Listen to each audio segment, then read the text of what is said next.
दोस्तों, मैं आपको भगवान श्री कृष्ण के बारे में बताने जा रहा हूँ। यदि आप चाहें तो कृपया मेरे चैनल को पसंद करें और सदस्यता लें।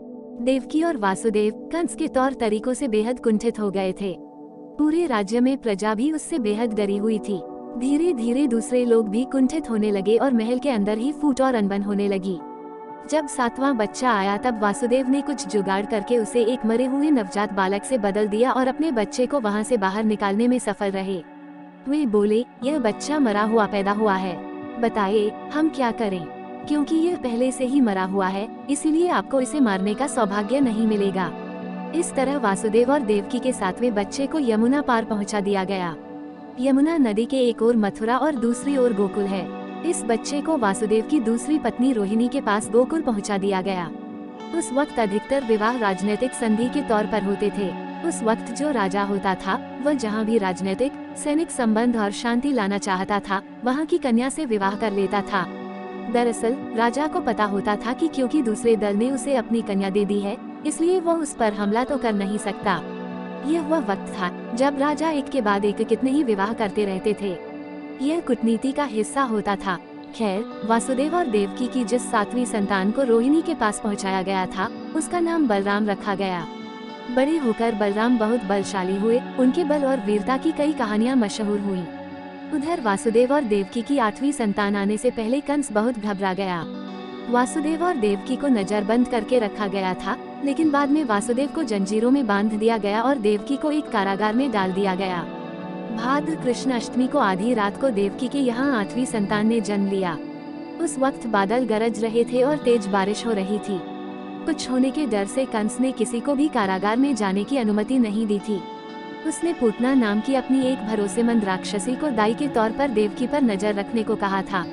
योजना कुछ इस तरह थी कि जैसे ही बच्चे का जन्म होगा, पूतना उसे कंस को सौंप देगी और उसे मार दिया जाएगा। प्रसव पीड़ा शुरू हुई।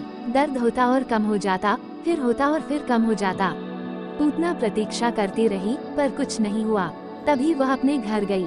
शौचालय से लौटकर जैसे ही वह वापस कारागार आने के लिए निकली, मूसलाधार बारिश होने लगी।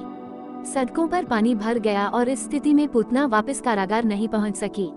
उसी समय बच्चे के जन्म के साथ एक चमत्कार हुआ। कारागार के द्वार स्वयं खुल गए। सभी सिपाही सो गए और जंजीरें खुल गईं। शीघ्र ही वासुदेव ने अंतर्ज्ञान से दैवीय शक्ति को पहचान लिया और बच्चे को लेकर यमुना नदी की ओर चल दिए। हालांकि सब जगह पानी बह रहा था, फिर भी उन्हें यह देखकर आश्चर्य हुआ कि नदी के घाट सट गए और वह सरलता से पार कर गए। वह नदी पार करके नंद और उनकी पत्नी यशोदा के घर पहुँचे। तभी यशोदा ने एक बच्ची को जन्म दिया था और वह पीड़ा के कारण बेसुध थी। वासुदेव ने बच्ची को कृष्ण से बदल दिया और उसे लेकर वापस जेल में आ गए। तभी बच्ची रोने लगी। सिपाहियों ने कंस को सूचित कर दिया। तब तक पूतना भी आ चुकी थी।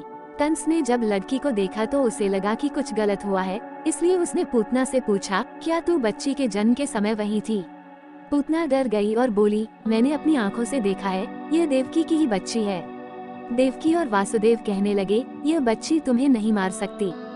यदि ये लड़का होता तभी तुम्हारा काल बनता, इसलिए इस बच्ची को छोड़ दो। लेकिन कंस बोला कि वो कोई संभावना नहीं रखना चाहता। उसने तुरंत बच्ची को उठाया और जैसे ही वो उसे जमीन पर पटकने लगा, वो उसके हाथों से छूटकर आकाश की ओर उड़ गई और हंसकर बोली, तुझे मारने वाला तो कहीं और है। अब कंस को सच में वहम हो गया। उसने वहाँ सबसे पूछताछ की। सिपाही सो गए थे और पूतना चली गई थी। जाहिर है कोई भी कुछ बताने की स्थिति में नहीं था। लेकिन कंस संतुष्ट नहीं हुआ। उस बच्ची की कही गई बात उसे मन ही मन परेशान करती रही। भाद्र का महीना था। उसने भाद्र मास में जन्मे सभी बच्चों को मारने के लिए अपने लोग भेज दिए। शुरू में ये लोग कुछ बच्चों को लेकर आए और उन्हें मार दिया, लेकिन इससे जनता के बीच असंतोष और गुस्सा पनप गया। लोगों ने इसका विरोध किया। कंस को अपना निर्णय वापस लेना पड़ा। फिर उसने पूतना को बुलाकर कहा, सैनिकों द्वारा बच्चों को मारने का विरोध हो रहा है। तुम महिला हो, तुम घर घर जाओ और भाद्र के महीने में पैदा हुए बच्चों को मार डालो। पूतना ने ऐसा करने से मना कर दिया, लेकिन कंस के जोर देने पर उसने हामी भर दी। पूतना हर घर में जाती और श्रावण मास में पैदा हुए बच्चों को मार देती। इस तरह उसने 9 बच्चों को मार दिया। वो और बच्चों को नहीं मारना चाहती थी। वो कंस के पास गई और बोली, काम हो गया है। कंस बोला, तुम झूठ बोल रही हो। ऐसा कैसे हो सकता है कि भाद्र के महीने में बस 9 ही बच्चे पैदा हुए हों? और भी बच्चे होंगे, जाओ और पता करो। पूतना गई और फिर आकर कंस से कहा, बस 9 ही बच्चों ने इस महीने जन्म लिया था। मैंने उन सभी को मार डाला है। अब इस महीने पैदा हुआ कोई बच्चा नहीं बचा है। तो इस तरह कृष्ण को पशुपालक समाज में पहुंचा दिया गया। एक राजा न्यास का बेटा होने के बावजूद उनका लालन पालन एक आम ग्वाले जैसा हुआ।